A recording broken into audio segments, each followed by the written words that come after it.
It is the January 24th, 2024, 6:04 p.m. I'm calling this meeting to order. This is the meeting of the Natick Select Board. It is being broadcast by Natick Pegasus and recorded for future viewing by Pegasus, so thank you. We're going to start out in open session, but we'll take a roll call vote to enter into executive session. This portion of the meeting is not open to the public. We expect to reconvene at around 7:10 p.m., roughly a little over an hour from now.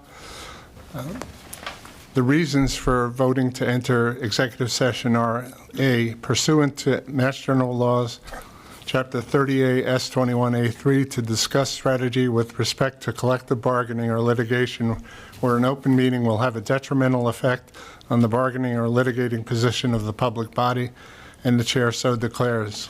Andrew Watkins versus Town of Natick, case number G2 23-170, Civil Service Commission. Item B, pursuant to MGL 30A, Section 21A3, to discuss strategy with respect to litigation if an open meeting may have a detrimental effect on the litigating position of the public body, and the chair so declares. Springfield Water and Sewer et al. Versus Mass DEP, number 2384 CV 00443 in Suffolk Superior Court. Item C, pursuant to MGL 30A 21A3, to discuss strategy with respect to litigation where an open meeting will have a detrimental effect on the litigating position of the public body, and the chair so declares. Linda Valentin et al. Versus Town of Natick et al., docket number 21-CV-10830, District Court, Massachusetts. And item D, pursuant to Mass General Laws 30A 21A2, to conduct strategy sessions, in preparation for negotiations with non-union personnel, or to conduct collective bargaining sessions or contract negotiations with non-union personnel, Town Administrator. Do I have a motion to enter? So moved. By Mr. Sidney, and second? Second. Thank you, Mr. Joseph. And we don't have to take a vote because we're not online. Oh, we do. Roll call, yeah. Who seconded? Paul. And Mr. Joseph? Yes. Ms. Pope? Yes. Mr. Sidney? Yes. And I'm a yes, so we got a 4-0 vote because Catherine's out right now. Okay. We'll now go into executive session and be back in about an hour. Hello, everyone. This is the Natick Select Board. We're back out of executive session. For those in the room itself, let us please stand for the Pledge of Allegiance and a moment of silence. Pledge allegiance to the flag of the United States of America and to the republic for which it stands, one nation, under God, indivisible, with liberty and justice for all.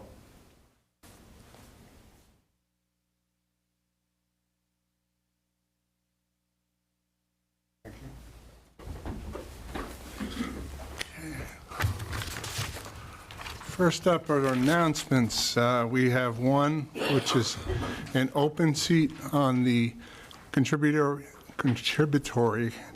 retirement board. The Natick Retirement Board meets on a monthly basis.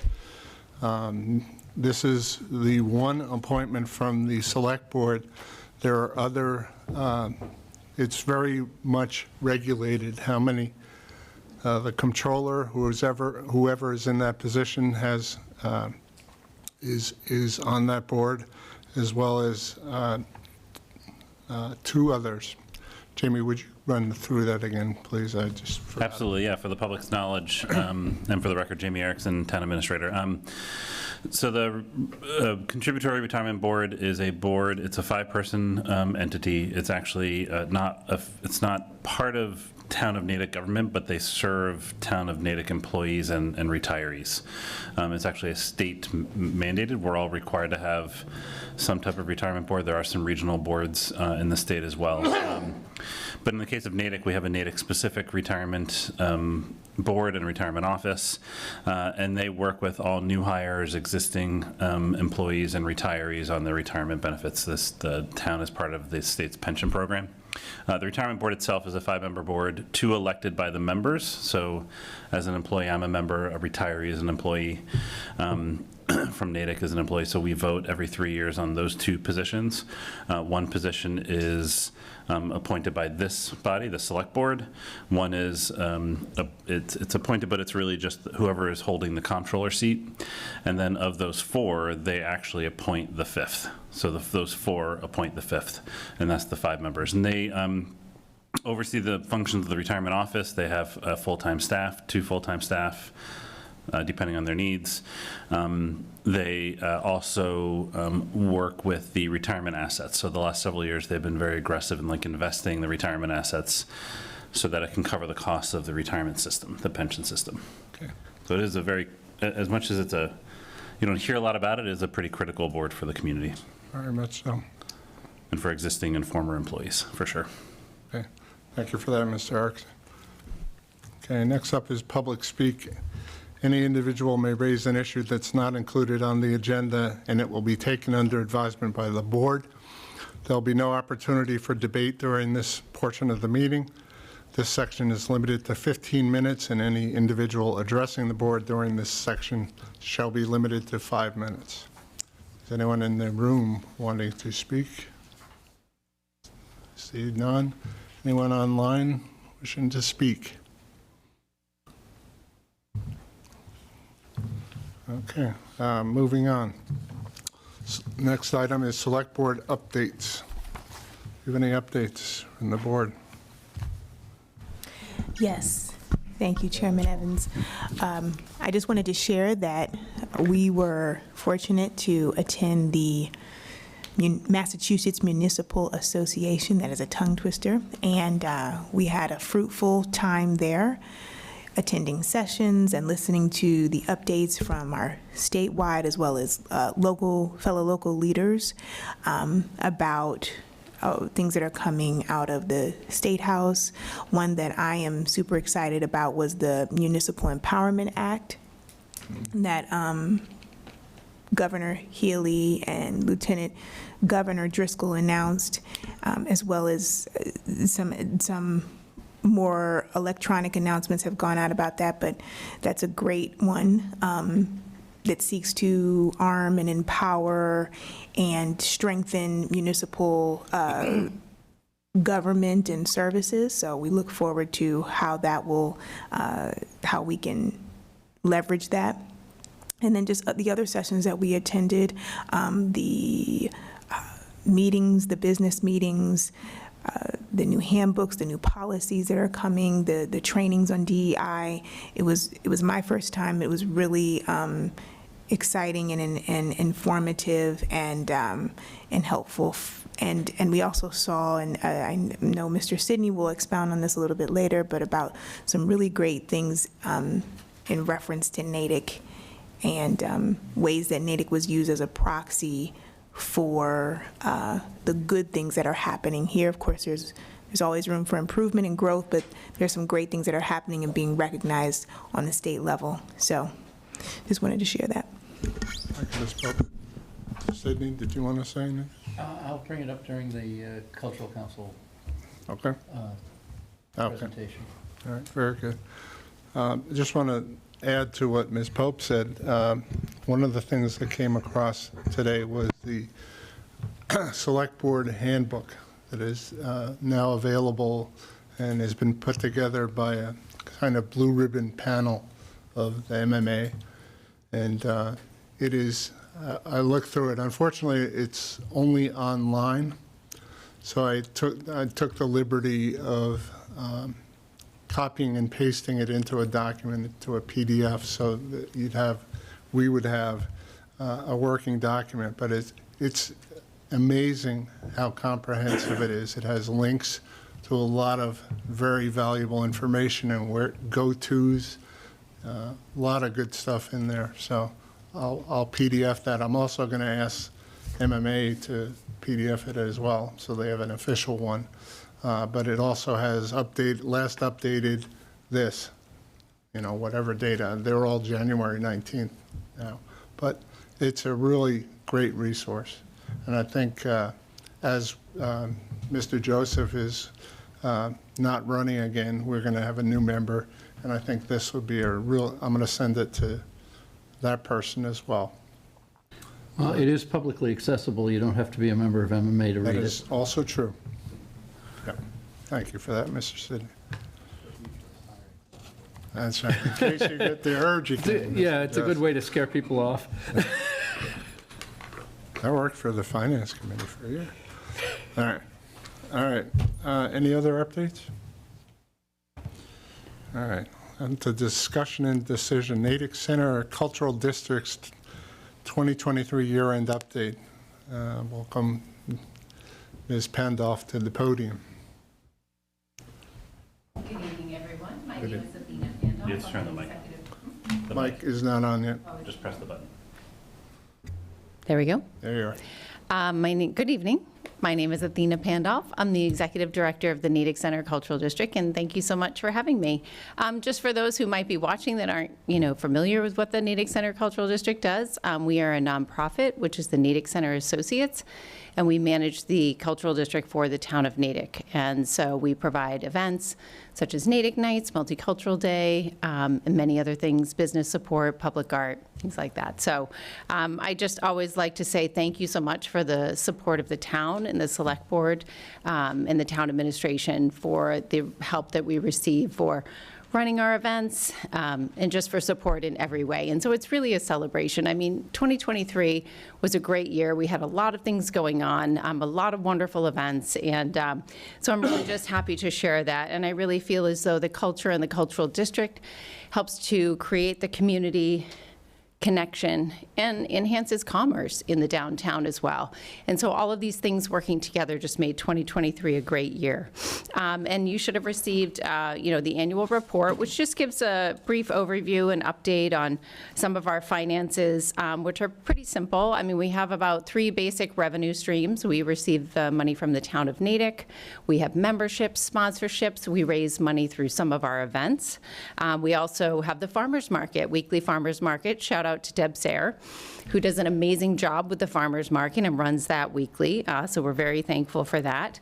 We do a bit of fundraising. Some of that is through Natick Nights, and we receive some grants from the MCC as well as sponsorships and businesses, local businesses supporting some of our events as well.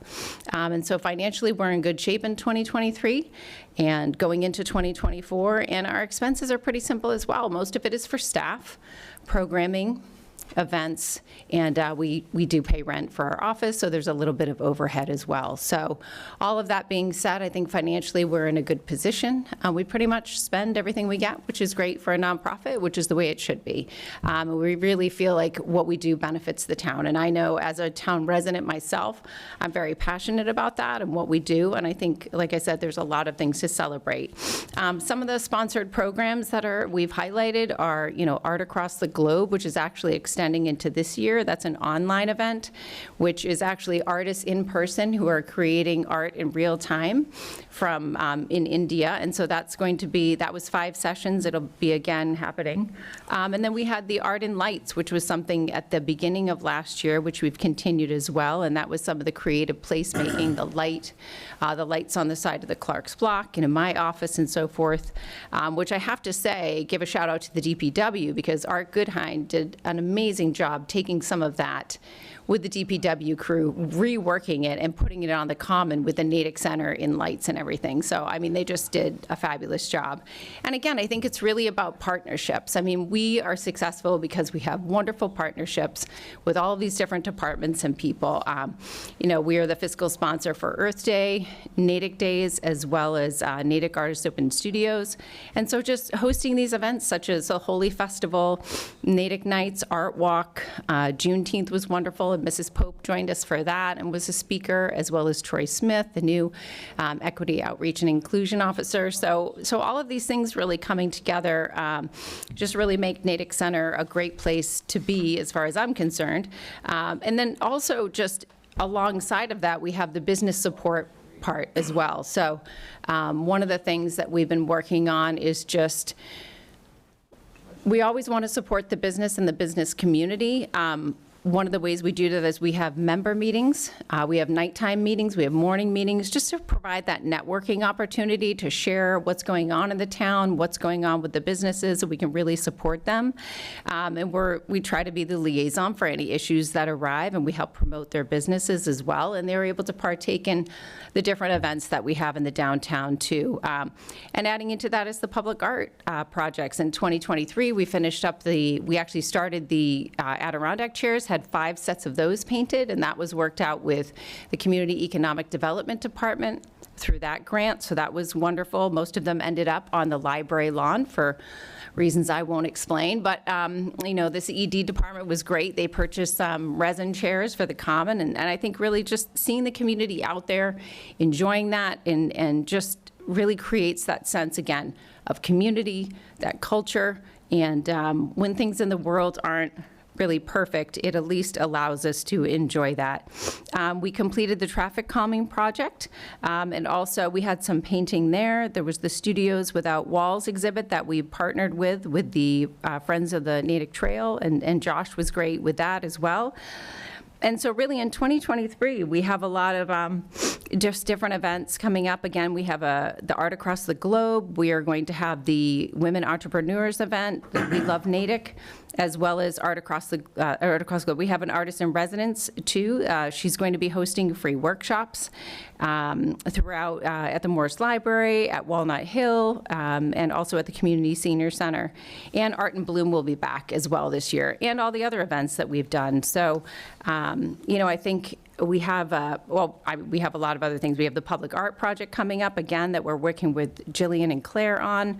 And so I think, in conclusion, we had a great year. The partnerships were wonderful, and I think investing in culture and community really makes Natick just a wonderful place to live. So thank you so much for all of your support, and I'm happy to answer any questions that you might have. Thank you very much, Ms. Pandolf. Every time I see your list of accomplishments, it just it just overwhelms me almost. Thank you. It's amazing how you stretch every penny that we give you. We try to be good stewards. And everything you get in grant. And I liked your comment of saying no money left unspent, because it contributes to the vitality of this community, and it's essential as a differentiator for this community. So thank you very much. Thank you so much. Any comments? Mr. Sidney? Yeah, so I was also at MMA over the weekend, and one of the workshops I attended was called From 9 to 5 to 24/7, Building Thriving Business Districts. And I thought I'd learn something that might help us get better. Instead, what I learned is that we're an exemplar for how to do it. Wow. We were one of about 6 municipalities that were held up as the way to do it right. So I just wanted to bring that forward and acknowledge that you do a great job. Thank you. And so we much. are, I personally, and I think the board would agree with this, we're really happy to be in partnership with you. Thank you so much. That means a lot. That's great to hear. Thank you. Yes. So just to nitpick on your words one little bit, obviously a raving lunatic fan, I would say no dollar left uninvested. Uninvested, yes. Right. Thank you. I think Thank one you, of the Paul. things we struggle with in town, well, it's an important distinction, I think, for the community, because you do not get a better ROI in this community than what the cultural district has done for us in terms of positioning competitively, really just creating a space, as evidenced by bringing people back out post-COVID. I think especially as we think about mental health and rebuilding community, I know we're all constantly struggling with how do we stay in touch with people and have physical interactions with them in this kind of post-pandemic space. And what you've done with the beer gardens and doing some of the things on Natick nights, we've innovated community building. And you've been just an amazing contributor to that creativity. Katie does a great job. The people you bring together are fantastic. And unbeknownst to a lot of people, but Athena also represents us admirably on the board of the 495 Metro West Partnership. So she has regional visibility as well. So I think you're kind of connected and help really keep that position. So I'm not surprised to hear what Mr. Sidney had to say. I'd like to see us doing more in terms of programmatic things at the government level too, considering things like a business improvement district or, adopting some different types of policies. And I know our Community and Economic Development Department is working on all kinds of planning with the town administration and so forth. So we really are fortunate to have folks that are dedicated to that cause. So thank you. Thank you so much. Spoken, Ms. Coughlin, anything? I ditto that. I ditto what's been said. Not to pontificate, but just thank you. Thank you for all your hard work and the team's hard work. I am always so inspired by the ways that the cultural district brings community together, and I look forward to us continuing that and being supportive and using whatever resources are coming from the state level to continue to expand your efforts. So thank you very much. Thank you so much. Yeah, and just go ahead. I was going to just invoke the ditto rule, and I concur with what all my colleagues here have said. These are investments that are very well made and support our businesses. Thank you. I appreciate that. One thing I did forget to mention is that something that's really come to mind is just the view of accessibility and accessibility at our events. And I think that's one thing that we're going to really try to work on, and we've been trying to incorporate into some of our member meetings. So we've been working with the Mass Commission of the Blind and having them come and just give merchants the ability to learn how to be sighted guides and to help people at the farmers market and volunteers that want to help people around the market. So we're really looking at, providing ASL interpretation at our events and just really working with the Natick Disability Commission on how we can continue to make our events more accessible. And for the most part, they are on the common, but there are definitely ways that we can improve that. So we're not only looking at that, but also in the way of merchants and helping the businesses be more comfortable with that. So that's a really big initiative that's become very important as well. But thank you so much for all of your kind words. And I do agree, Paul, it is an investment. And I really think that the dollars that the town has invested, I hope, enrich people's lives in the community. So thank you so much. Thank you. Without a doubt. Thank you. Next up is continuation of a public hearing, grant of location on Summer Street. There is an update on this. Eversource. Do we have to reopen? No, because it was continued. Okay, we don't have to vote or anything. No. I believe, right? You can close the public hearing. Right, so it's continued, all right. So it's for a grant of location on Summer Street. Eversource requested a continuation of the public hearing until February 7th, and the reason is they were not able to address the several issues that we had brought to their attention, and they need more time to do that. So we're scheduling it to February 7th, or now February 5th. Yes. Do we need to vote that? We do.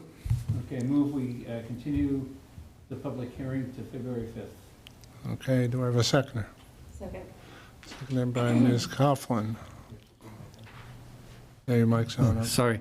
Move we continue the public hearing to February 5th. Second. And that would be at 6:30. No, 6 o'clock. 6 o'clock. So, all in favor, please say aye. Aye. Aye. Hi. Aye.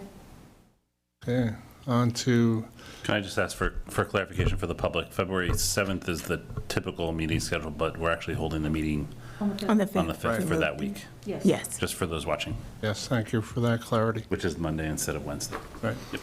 thank you. Okay, next up is the hearing on AMVETS. Is this a public hearing? Do I need to read a I hearing thought notice? this should say continuation of a public hearing. Yes. So it is continuation. Okay, good. So I'm going to turn this over to Ms. Coughlin, who's been shepherding AMVETS through the process. I'd like to give the board and the public an update on where we are in the process. The application has been uploaded to the OpenGov system and will be reviewed by staff. We're awaiting the new general managers or alcohol liquor license managers' tips certificate because he attended the class earlier this week, and that's being mailed. So that's the only thing that's missing. And then after, so to be clear, the application that was filed was an application to change the manager, change the board of directors, and change the hours pursuant to, it's a multi-amendment application to change the hours to conform to what the deputy chief had suggested. And that's where we are. The new alcohol manager is here, as are several members of the post. The post commander is not here tonight, but Mr. Cunningham is here, Mr. Jack Cunningham, representing, excuse me, representing the post. Okay. Thank you very much for that update. I also, to reiterate what Ms. Coughlin said, Donna Donovan, who handles all these things, has given it a thumbs up. That, let me read her message. AMVETS submitted the application for change of the officers, directors, and change of manager, and completed the application. Everything looks in order, and so she's giving us the go-ahead. Okay. Any questions? I just wanted to introduce the new manager. Let's do that right now. Can you come to the podium and state your name, your address? Hi, my name's Gary Fisher. I live in Wayland, Chitchewit, actually, at Lakeshore Drive, number 17. Thank you. Born at Ledmores Hospital. Definitely a local. The late great. Does, yeah, right? You're triggering my carpetbaggedness. Sorry? You're triggering my carpetbaggedness. Yeah. And I wanted to know if the board had any questions for the new alcohol manager. No, I just have really a comment thank you very much for stepping up. I know this has been a difficult period and a lot of issues that needed to be resolved, and I appreciate that you worked with Ms. Coughlin and Ms. Donovan to She's get been a them all. tremendous help to us, Yep, both of them. yep. They do a lot of great work, so I wanted to both to thank them and to thank you Yeah. for solving this problem. This has been, as you know, a lingering, excuse me, a lingering problem. We're all looking forward to moving forward, you know, and the past is what's been, is the past, so we're on the right track. Yep. Okay. Thank you, Mr. All Fisher. right. All in favor? Else? We need a motion to Whoop, you're good. approve. You want to do that, Kevin? I think we need to postpone that until after it goes through review with the deputy chief. Okay, that's right. We haven't done. So continue to the 5th. All right. I'll second Okay. Move to continue the public hearing for AMVETS Post 79 to February 5th at 6 o'clock. 6 p.m. All right. Second. Moved by Ms. Coughlin, seconded by Mr. Sidney. All in favor, please say aye. Aye. Aye. Aye. And gentlemen, you won't all need to come next Yeah, time. you know. And we'll get you a time certain. The meeting starts at 6, but Donna will be in touch with a time certain for you. Yeah, we'll try to get it as early as we can. Mm-hmm. Has it been through enough? So you're welcome to stay, but you can certainly go now if you want. Yeah, we won't be hurt. Our feelings are. Will not be hurt. What just Okay, happened? next. You guys are all set? Gary, you're all set? Thank you all very much. Thank you. We look forward to the day when we're no longer your problem child. Yeah, I think you're well. That's today, right you're- now. Yeah, I think we've established that. Thank you. Mr. Chair, could I ask for like a 2-minute recess? I need to get a document. Sure. We're going to recess for 2 minutes. Okay, we Okay. are here for a public hearing for California Pizza Kitchen. The Select Board will hold a public hearing on Wednesday, January 24th, 2024, at 6:30 PM upon the application for a transfer of stock and a change in officers, directors for an S12 on-premise license held by California Pizza Kitchen, Inc., located at 1245 Worcester Street. The hearing will be held in the Edward Delott Meeting Room, 13 East Central Street, as well as remotely. Anyone wishing to be heard in this matter can participate in person or through Zoom. Login instructions will be published on the January 24th, 2024 Select Board agenda. All persons interested in this application may appear and be heard at the time and place mentioned above, or may submit written comments to the Select Board at 13 East Central Street, Natick, Mass. 01760, selectboard@natickma.org by December 6, 2023. And I move to open the public hearing. Second? It's opened by Mr. Sidney, and I'll give the second to Catherine. Okay, so, You have to vote. yes, thank you. Mr. Joseph, Yes. Ms. Pope, Yes. Ms. Coughlin, Yes. Mr. Sidney, Yes. and I'm a yes, so 500. Thank you, Mr. Joseph. When I retire from chair, I should have that knowledge. Maybe. Okay. Mr. Erickson, I am trying to find the note from Ms. Donovan that says that everything is in order. But I know I saw that.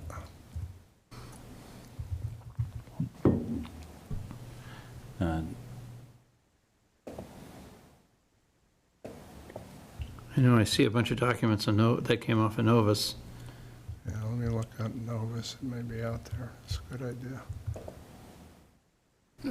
Yep, she uploaded to Novus. The documents came in this afternoon around 2 o'clock, and Donna uploaded them to Novus, and said that we now have the DOR and DUA certificates for CPK, California Pizza Kitchen. Yep. They are on the agenda, so they were not directly sent to you, Bruce. They were just uploaded to the Novus agenda. And that basically, in brief, means that the board has the documents in Novus. I'm assuming they're all there. I've had to check myself, but for the public hearing purposes of the agenda. We do also have somebody from California Pizza Kitchen on Zoom if there are any questions from the board, and they're prepared. And I do see on, This recommendation. yeah, I just see the police recommendation of January 12th, 24. So, I apologize, I didn't have the opportunity to look through that this afternoon, but it appears that everything is in order. The police recommendation is positive. So, yeah, with one caveat. right. Okay. Just reading.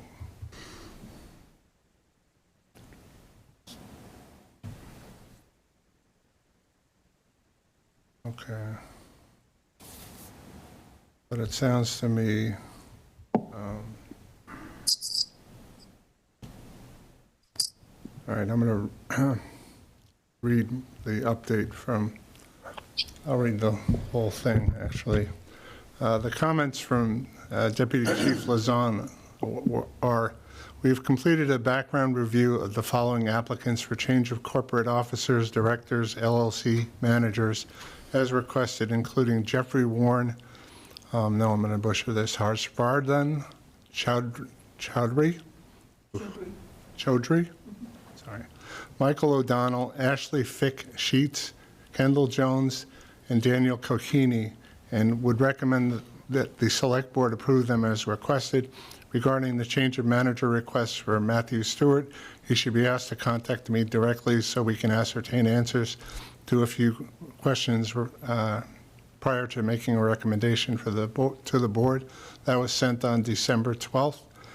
On January 12th, at this time, we would recommend that the Select Board, acting as the local licensing authority for the town of Natick, approve Mr. Matthew Stewart as manager of record for California Pizza Kitchen, located at the Natick Mall, 1245 Worcester Street. Once approved, if Mr. Stewart could be provided a complete set of the appropriate Natick alcohol rules and regulations, and also submit to me for review within 30 days a copy of an approved alcohol server certification, it would be appreciated.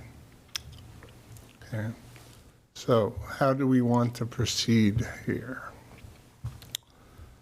Any thoughts on that? I'd say move approval Conditioned? conditioned on delivery of the alcohol rules and regulations to Mr. Stewart, and also an approved alcohol server certification to Chief Lozon. Your mic. Sorry. Thank you. From the top. From the top, I move approval of the changes requested, conditioned on Mr. Stewart receiving the alcohol rules and regulations, and Chief Lozon receiving a copy of an approved alcohol server certification for Mr. Stewart. Okay, do I have a second? Second. Okay, moved by Mr. Sidney, seconded by Ms. Coughlin. All in favor, please say aye. Aye. Aye. Okay, thank you, everyone. Next up, Move to close the public hearing. thank you very much. Second? All in favor, please say aye. Aye. Aye. I think it's roll call. It is roll call to Yep. close the public hearing, sorry. That's right. Mr. Joseph? Yes. Ms. Pope? Aye. Ms. Coughlin? Aye. Mr. Sidney? Aye. And I'm an aye. All right, Mr. Sorry. Anderson? Yes. Could I ask you to ask Ms. Donovan to get the alcohol rules and regulations You over read to my Ann mind. Betts as well? Oh, of course, yeah. AM Bets, yep. Thank you for that. Okay, on to water and sewer abatement appeal. I see that Mr. Katz is on the line. I know he submitted the abatement proposal, and I also know that Mr. Marshall briefed Mr. Erickson about possible avenues that we might take as a board. So welcome, Mr. Katz, and please introduce yourself and tell us why you're requesting an abatement. Thank you. Everyone hear me and see okay? Wait, no. Sorry. Hear me? Is there anything, I mean, You're coming in spotty on our end, Yeah, sir. We're only getting every few syllables. okay. If you're clear on my end, I'm still not getting, We're still not getting it. okay. if you I shut can up. hear him just fine. It might be on your end. Perhaps if you take the video off, I've had this problem. Is that better? Yes. Yes. Oh, okay. I just wanted you to be able to see me, but that's fine. This works better. So thank you. First of all, my name is Gas. I've been out for going on 12 years. Nope, it's, no, breaking up again. So,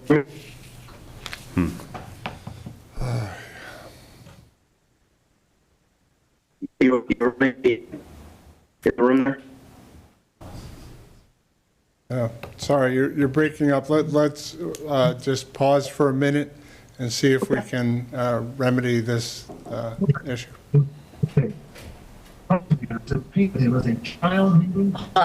Danny. No problem. Thank you. Yeah. I wonder if it's on our end, because Joan is breaking up too.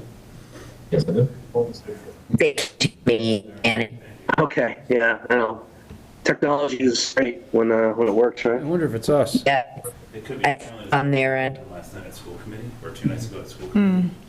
And they were not. All right, please continue, Mr. Katz. The problem appears to be on our end. So the school committee apparently had a similar type problem. So please go ahead. We've got a lot of the information, so please just sort of touch on the high points of why you feel you need an abatement. Sure. Hopefully, I don't know. Just hose. Perhaps we can give them one of the phone numbers and have them call in. Timely. It's a very commercial strength. Mr. Katz, we're still getting the same problem. It might be easiest if you call in on a cell phone, and we'll give you the dial-in information on that. Okay, go ahead. So stand by. Do you want to try, maybe we can try first on the Zoom call. See if Okay. that's- Can I ask a dumb question? My mic was on. I don't know if there's a feedback loop with proximity to the speaker, to the microphone, cutting things out. I mean, if we shut up. Yeah, give that a try. Mr. Katz, please say something. Our troubleshooting has failed so far. Okay. Okay. We're all calling. Yeah. So Pegasus is picking up our, just so I can be heard from everybody, Pegasus picks up our audio and video feed and runs it through the Zoom platform, and then can control the sound both on Pegasus, but then here in the room, it's also controlled through Pegasus. So that's why we, like, for example, we make them a co-host, and then we don't control the sound. That's why it's not through there. It's all through the Pegasus being a co-host as part of our Zoom meeting. So our best bet is to recommend going to Zoom and giving him the ID and... Well, he's already on Zoom. I don't know if calling in through a phone number is going to be a big difference, or if you know, I can certainly give him my cell phone number. Or I could... No, have them try the Zoom calling first. We can try that too. Just try the Zoom calling first, and then I can separately. I'll just send him my cell phone number via the Zoom platform. I can message him. All right. Yeah. Yeah, I don't think so. So why don't we... What I'll do is, Mr. Katz, give you my cell phone, which is 978-996-4023, and I'll put you on speaker, and hopefully it won't be too distorted. Okay, let's see.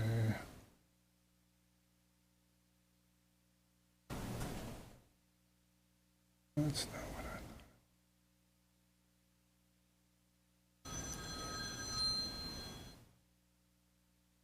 I... Okay, can you hear us now? I can hear you. Can you hear me? Yes, we can. Everybody here? Okay, go right ahead. All right. Well, what I was saying is, originally, my name is Danny Katz. I've been a resident of Natick for 23 years. I'm 24 now. I appreciate your time and patience here. It's the first time I've ever submitted a request like this. But the nature of it is essentially that I've identified an outdoor spigot that was attached to a hose. The hose developed a leak of some sort, which was enough to keep the water running. It sat on top of a commercial size strength French drain that was put on, was built of a patio paver renovation. We put a drain against the house to help, from water pooling up. The water was draining, going through the French drain, it drained out into the yard, which is where it was plumbed to, as part of that structure. I am not contesting the water usage, but the gist of the request, the abatement request, was on the sewer portion of the bill, which sounded like you had some information there. And the sewer portion of the bill was 3/4 of the total amount on that particular statement. So I'm hoping for some consideration on that, considering that the water that was used did not utilize the sewer system. Because I'd never done a request like this, I'd done some research, looked over some past meetings and minutes and requests, and I want to make sure I wasn't wasting the committee's time.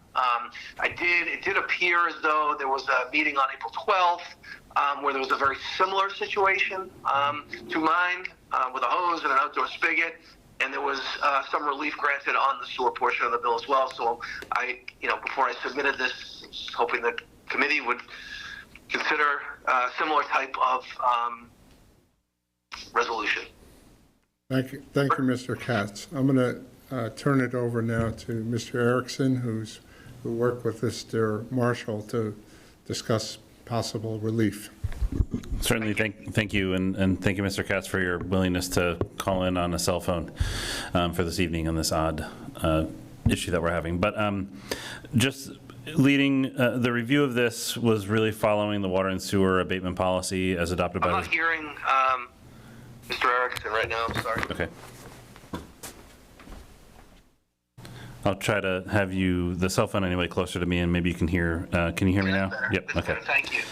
So just for the board's reminder, the reason why the deputy town administrator actually was not able to abate this was in our policy, the water and sewer policy, the select board's policy, which was effective and updated in July 2021. It states that a failure of a facility necessary for habitation for use of the property, such as an outside leaky faucet, burst heating pipe, or similar, where it has been demonstrated by the property owner satisfaction that uncharacteristic level of water usage during the particular period did not result in water entering the sewer system is available for an abatement in this case because there's no evidence of necessarily a failure. It was just the spigot was left on. That's one of the reasons why it's a challenge for the deputy TA of operations to provide an abatement in this case. In the past, when it's been a failure, the board, well, we would be able to handle it through the policy.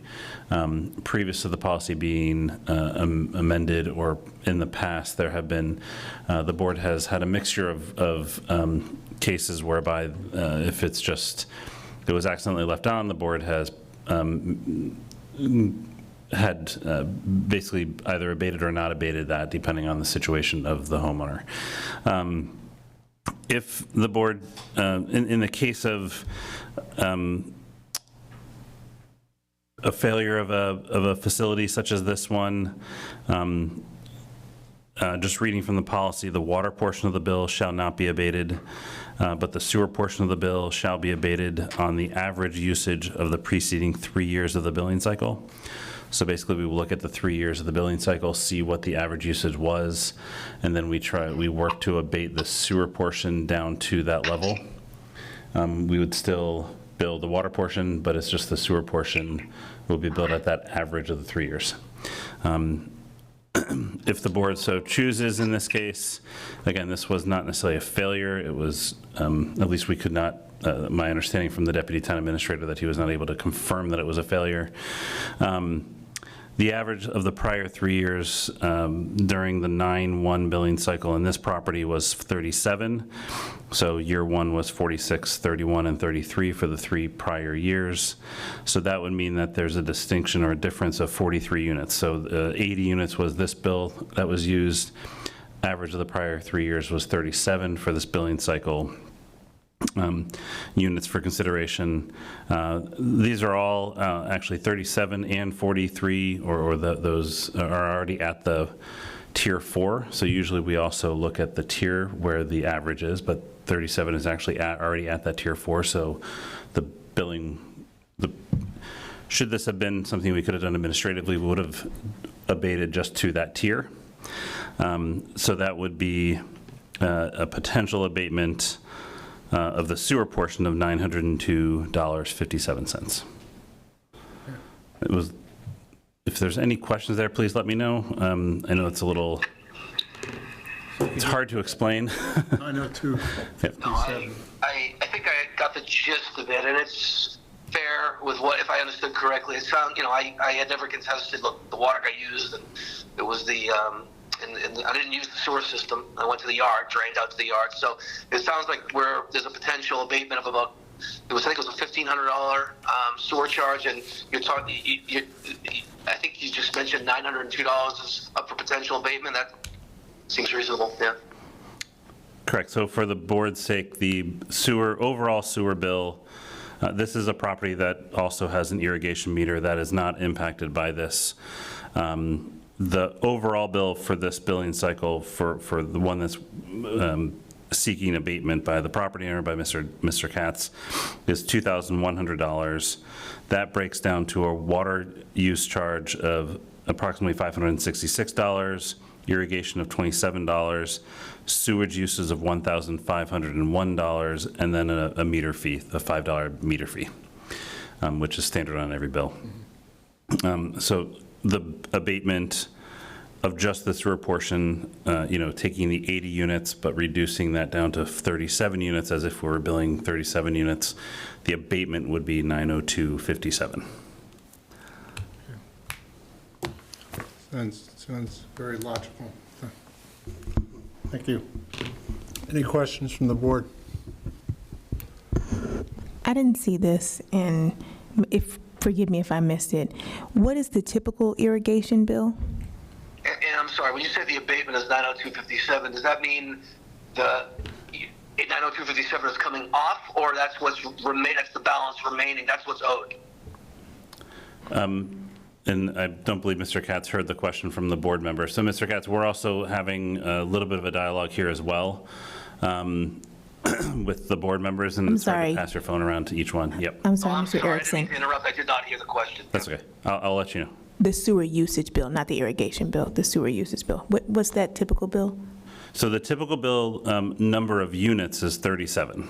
That's the average of the prior 3 years. So, and it's just the typical bill. So what we do, the way the billing works is we bill based on the units going into the house because that's what we can measure. And then the assumption is that that's the units that's going out, or the sewage portion of the bill is also billed at the units going out. So we just have the total number of units going into the house, and then you base the bill on that. A typical sewer bill, usage bill, would be the 150184 minus the 90257. Okay, thank you. So approximately $600 about. Okay. Great. Yep. Thank you. So the question, Mr. Katz, was what is the typical sewer portion of the bill by one of the members? So I was just explaining how the bills work, plus for this particular bill, what would that be?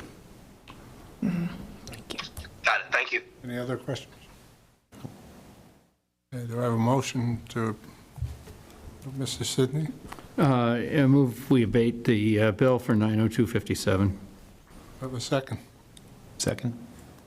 Moved by Mr. Sidney, seconded by Mr. Joseph. All in favor, please say aye. Aye. So, Mr. Katz, you might not have heard that, but the board just voted to abate your bill by that 902 amount. Wonderful. And what will essentially happen is we'll firm up this vote in our office in the coming days. And typically what happens is this is applied as a credit onto the bill, onto a future bill, onto your account. Got it. Got it. Okay. Okay, but you can call the office okay. tomorrow if you need to. So I haven't paid because I didn't, while we were going through this, I didn't pay the bill because I didn't know. So I didn't know how much to pay. So I should pay approximately I could just figure out the difference and pay that. Okay, great. Should call the office. Call the office. We always recommend people to pay their bill even if they're doing an abatement, because there may now be interest charges on your bill that we are not able to adjust, but call the office tomorrow and we can work with you on that. Got it. Anyone specific in the office I should speak with? You can call Donna Donovan in the morning. Thank you. Okay, thank you. Yeah, Here you go. thank you. And let's see if we can hear Ms. Kelly. Yep, let's give this a college try again. Next up is to certify the new electronic voting equipment purchase. And Ms. Kelly, are you there? And can you hear us? I'm trying. All right, we can hear you. Can you hear me? Yeah, we can. For now. Oh, okay, great. Crossing our fingers. Okay, good. So thank you for taking the time in your meeting tonight. Are purchasing new electronic voting equipment, which is going to be a great improvement for our voting process for both the voter and the election officials. So I'm very excited about that. So the purpose of our meeting tonight is I don't have time to have certified the equipment for the upcoming presidential primary on March 5th, but we will be able to use it for the local election on March 26th. Good. The requirement to have the equipment certified by the board is 120 days for a state election, but 60 for the local election. Okay. So information in the packet, the board is aware, the state has only authorizes 2 companies to sell voting machines in the Commonwealth. We are in need of updating the voting machines, so we were already going to be purchasing voting machines. Ms. Kelly went through a procurement process through our procurement officer, and I believe we only had the one company reply, one of the two, Yes, only one company that's replied. correct. So we went with that one. Made that fairly straightforward, but there is still this certification requirement as noted by Ms. Kelly. So basically, we need to just vote to certify, right? Correct. Yes. Any questions prior to that? I just have one, which is, question as a former election worker, how much training would be involved with training the new people on the new system? It's very easy to use. So one of the pluses about this equipment in particular, well, they're federally and state certified, but the way that we set up the machines is that when the wardens and clerks go in the morning, all they have to do is press open polls and it starts. Oh, And it that's prints too the, so it prints the script and they're good to go.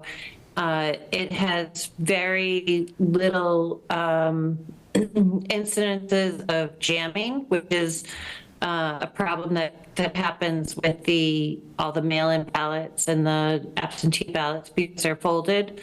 So the ballots go in smoothly and they're fast. They're processed fast. And the voter actually has the option with this equipment to recast their ballot if there's an overvote. Or voter can also press on the screen that they want the ballot back. Awesome.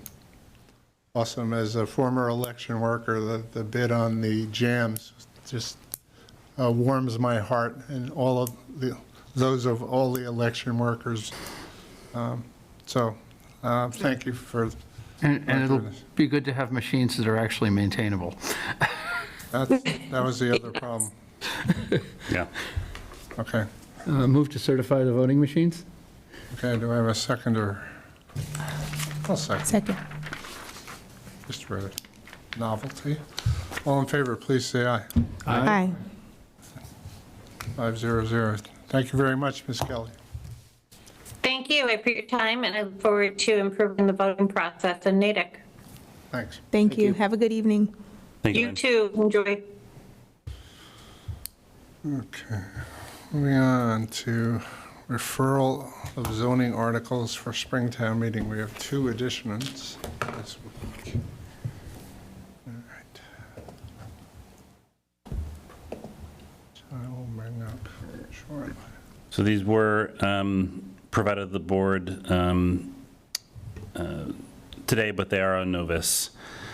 Basically, the planning board, working through the Community and Economic Development Office, they are looking to advance site plan review regulations in the zoning bylaw. These are updates to the site plan review section, which is long overdue. I'm really actually excited that they're doing this because it'll help to streamline a lot of the process for applicants. There's a cover letter from Amanda Loomis, our Community and Economic Development Director, just with as well as the proposed zoning on Novus. And as mentioned previously to this board and to this is really an administrative, you can certainly review and ask any questions now, but under Mass General Law, Chapter 40A, Section 5, this is partly an administrative process and a public notification process. So just a reminder, the board receives these, and within an X number of days, I believe it's 10 days or 14 days, the board is obligated to refer it to the planning board so that they can hold their public hearing. They can notify and hold their public hearing as required by Mass General Law. That all needs to be done in advance of town meeting taking any action.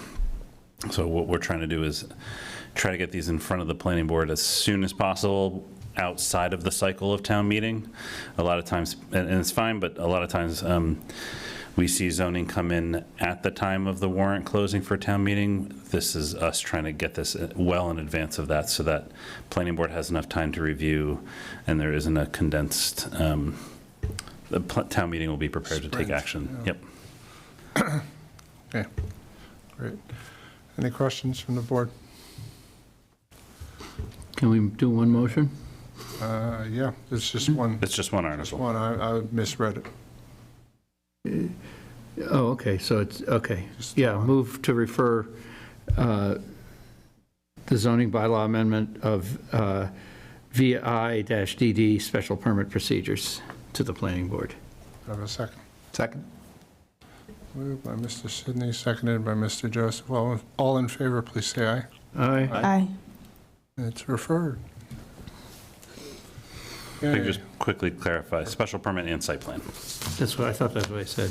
You said special permit, which is fine. It's also site Special plan. permit and site plan. Okay, Thought I read the I'll site add plan. that in. sorry. Voting a whole different way.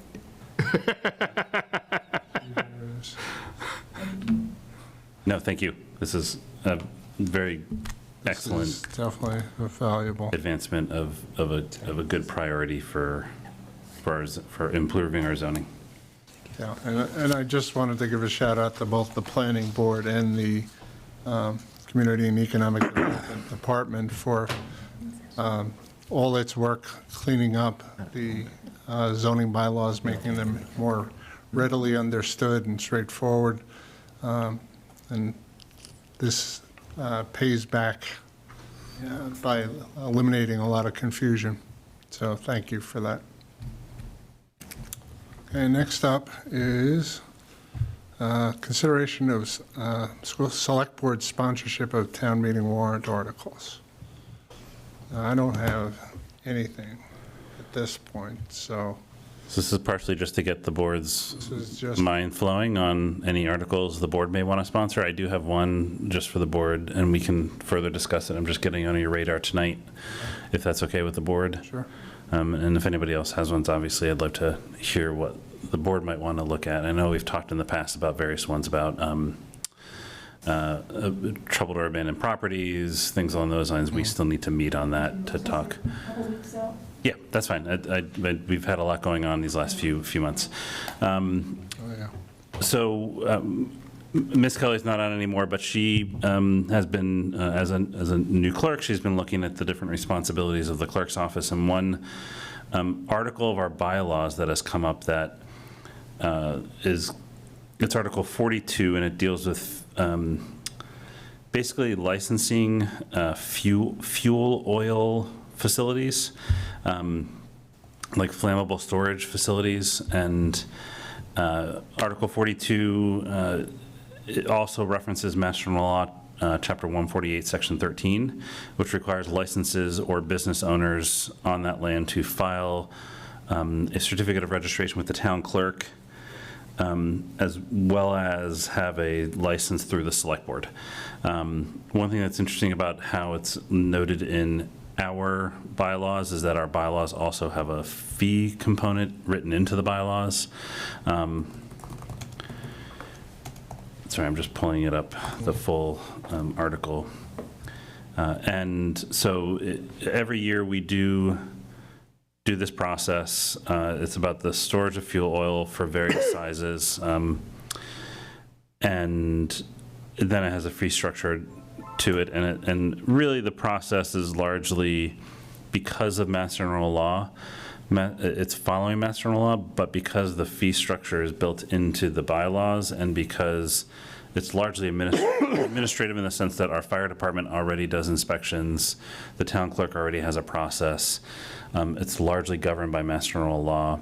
The recommendation from the fire chief and the town clerk is maybe to consider even just full removal of this article from the bylaws, from the town bylaws, because we already have Mass General Law that's governing this, and it will provide more flexibility to the town to review the fee structure, because right now it's set at a structure that's probably been in place for who knows how many years, and it's not fully reflective of the actual cost of the town. Typically, fee structures, unless required by Mass General Law, my recommendation is to hold them out of bylaws so that they aren't requiring town meeting approval to review. We don't have, for example, building permit fees or planning board permit fees or even licensing fees in the bylaws. So that's the large intent here. So don't need to have an answer tonight. I'm wondering if the board wants to sponsor this, since it is an article of the bylaws that does have the select board as the place for registration. But I just want to put it on your radar for consideration. Yeah, Mr. Erickson, I can already, if we try to repeal a bylaw like this, I can already hear the debate on town meeting floor. I would strongly suggest instead of just repealing it, we replace it with something that essentially says we follow Mass General law, and that way, people who want to say, well, how are they going to know what to do in our town, we can say, well, I mean, just it's Mass General law. Okay. Just because, like I said, I can hear the debate. Yeah. Yeah. So what I could do for the article is keep it open to any of the above, you know, see what action the town will take to repeal, replace, or otherwise amend Article 24, Article 42 of the bylaws, or otherwise act thereon.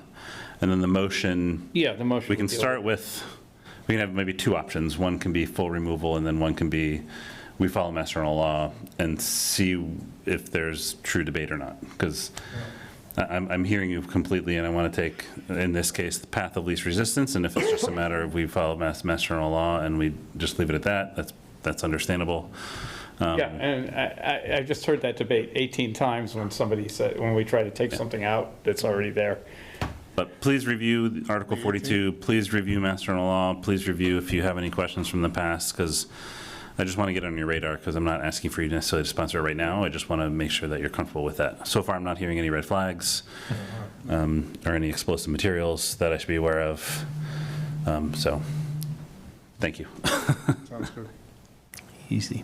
Thank you. Anything else? And the second one that you were talking about with Ms. Coughlin was the blighted properties thing? Yeah, we have a nuisance property section of the bylaw that, Article 75, that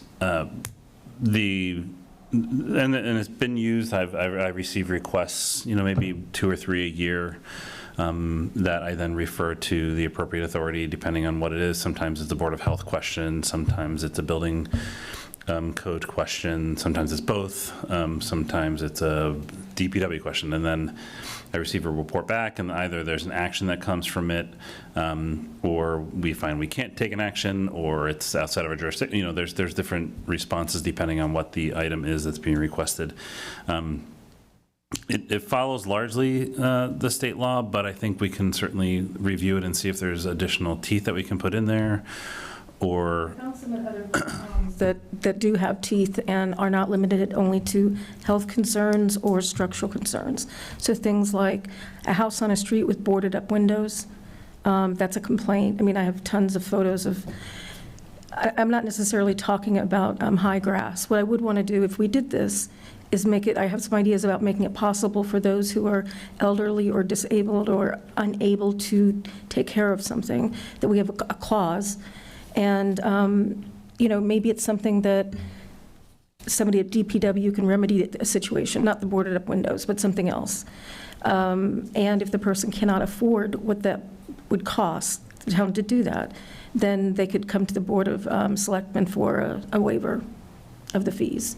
I mean, there are very creative ways to do this so that we're not turning into a town that neighbors are complaining about grass that's 7 inches tall, or somebody who removes their front lawn and puts in a meadow. I mean, those kinds of, I'm not looking to soup up a homeowners association kind of thing, but more and more people are moving to town. They're paying a lot of money for their homes, and there are homes on their street that are more than just general eyesores. So I do have some research, and if you and I and Mr. Gasmini could meet maybe in a couple weeks out.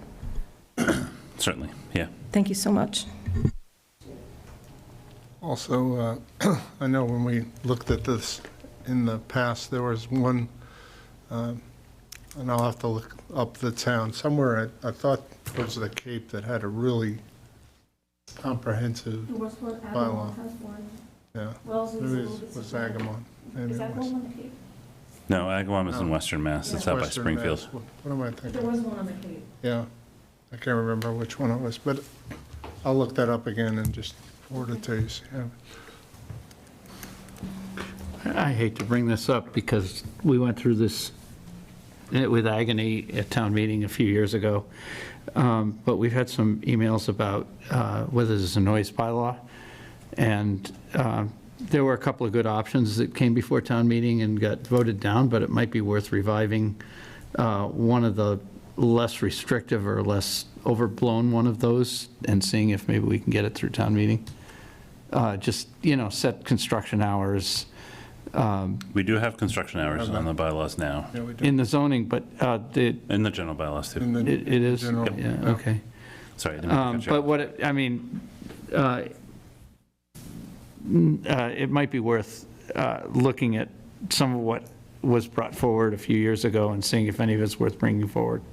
I'll see if I can do some research and find those motions, because there was a lot of rigorous debate, and they didn't fail by a lot, so. The single biggest complaint we get about noise is the leaf blowers. And there's a strong contingent of town meeting members who do not want to,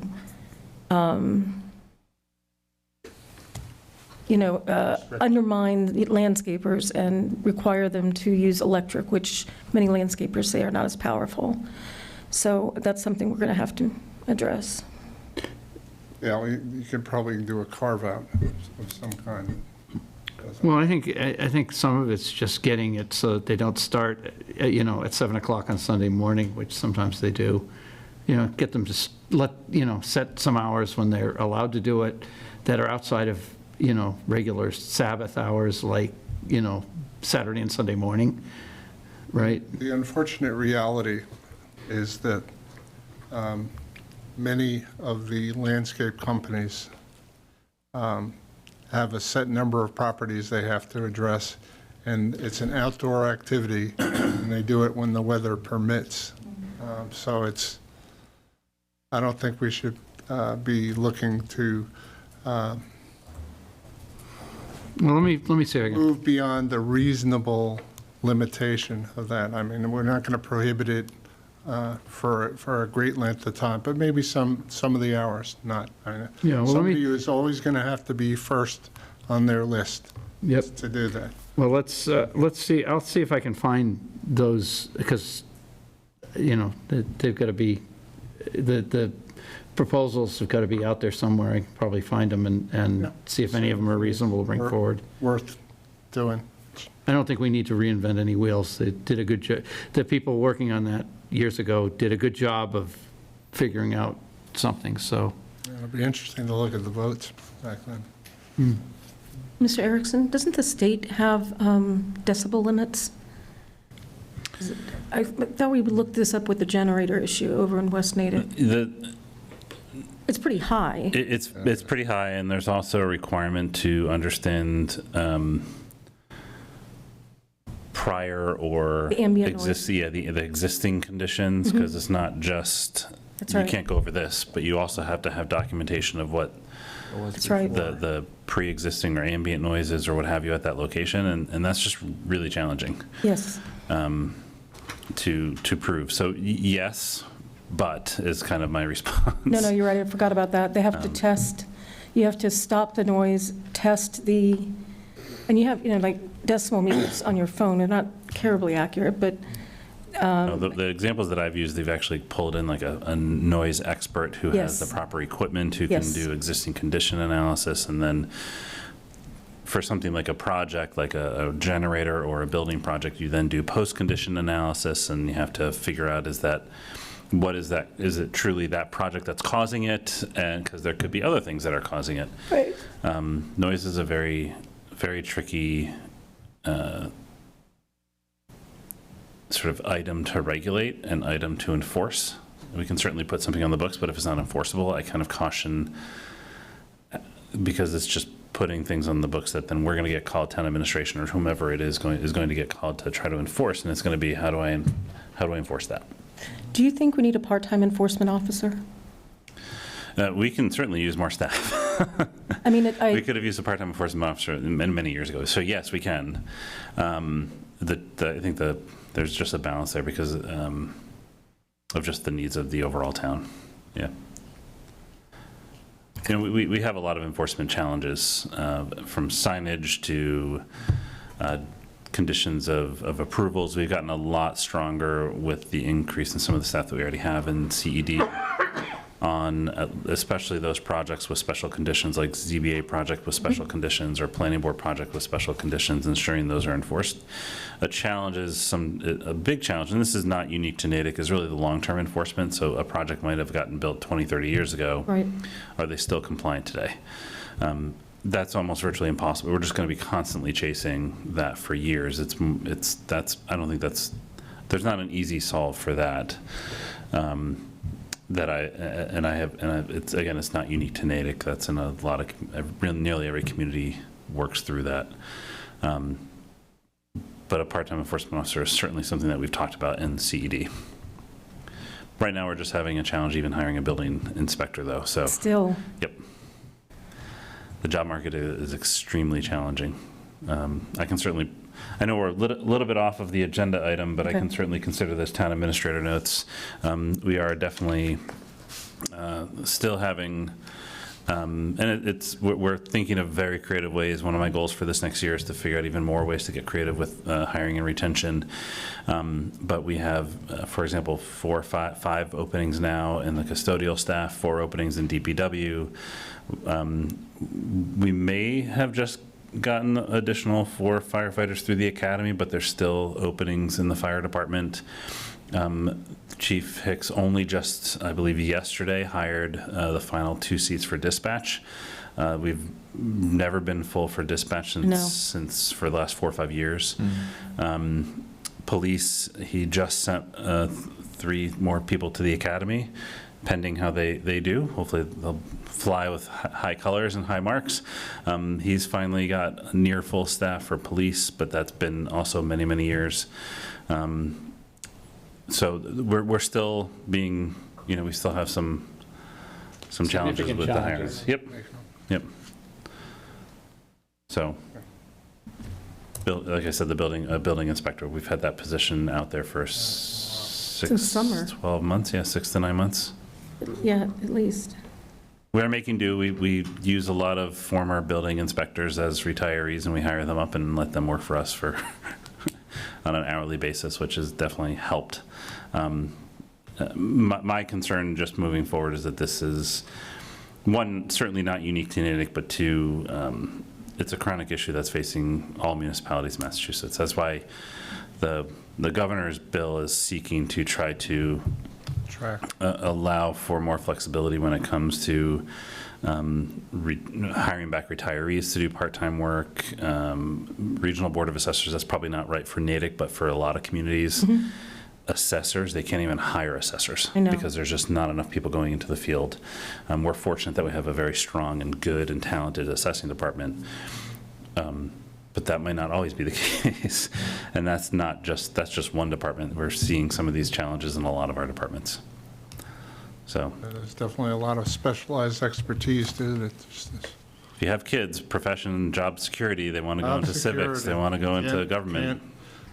Can't oversee good, thoughtful, self-starter, people who can think, people who can problem solve, people who just want to work. We'll take you. Come to town. Come to Natick. Great Need the place "We to work, Want yeah. You" poster with Mr. I want you. Yeah. So. Yeah. Well, I guess 2 things along those lines. Is there any preemptive change that we can make that would require town meeting action to give you the latitude as a town administration to regionalize or explore regionalization, or is that something that's more tactical? Like I'm trying to think of what, like, are there regionalization? Probably, it really depends on what we're trying to regionalize. Right, but that's as you think broadly about hiring needs in the future, and maybe it's premature for right now. Are there things that we should be thinking about in terms of seeking regional solutions? Yes, so a couple things that I'm definitely looking at with the team, so it's certainly by no means not me, is just what services can we regionalize, if any. There are some that rise to the top that the town has actually looked at in the past, in my opinion, I want to look at sort of all options. But from a town meeting perspective, given the topic that's on the agenda, So last town meeting, we did a review, myself and HR, we did our HR department and the personnel board, we did a review of the personnel section of the bylaw, and that largely governs really non-union personnel, but it kind of sets the tone even for our contract negotiations with unions.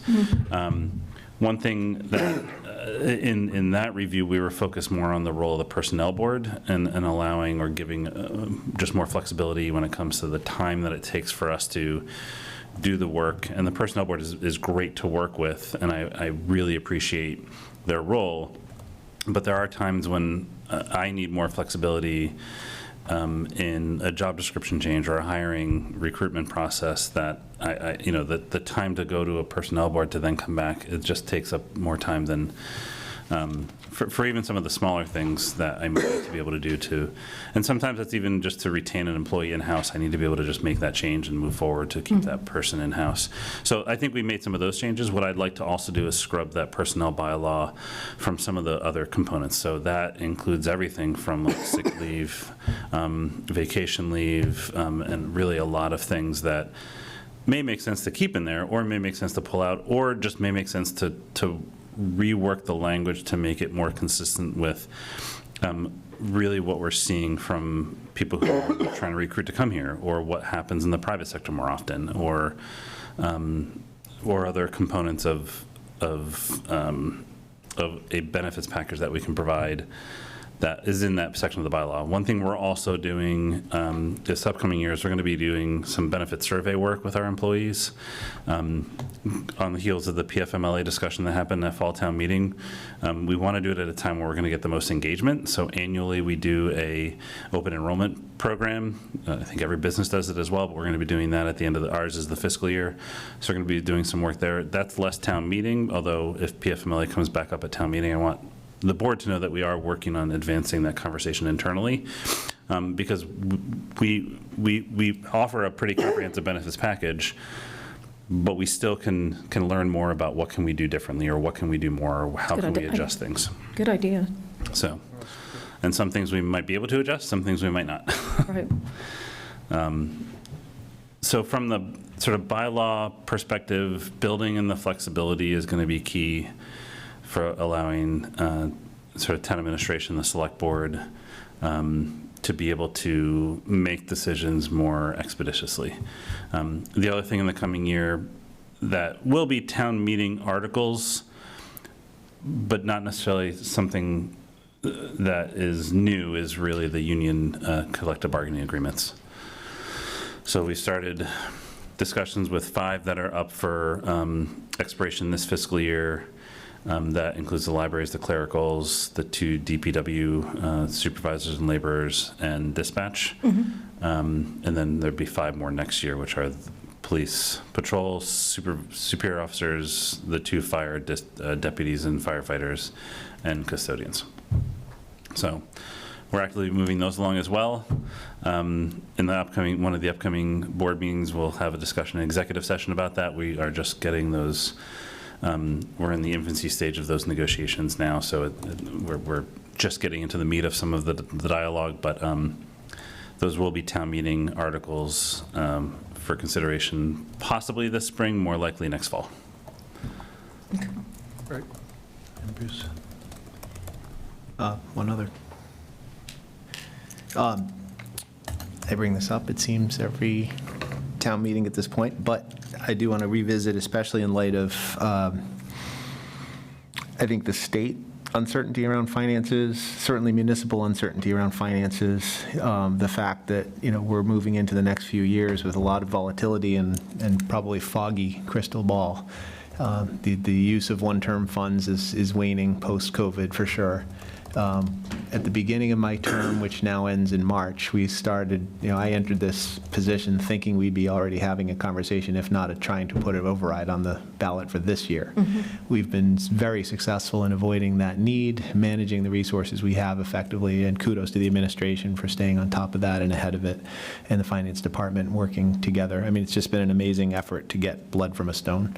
But over the last few years, we've also talked about the future need for potentially an operating override and different strategies strategies and approaches, whether we stage it or do it one time large sum versus maybe small tranches over an extended period of time. I know the future board iteration of the board, long after I'm gone, is going to be dealing with this. But one of the things I do still feel very strongly about is I think the community settled on February 1st as a date for your deadline for a budget.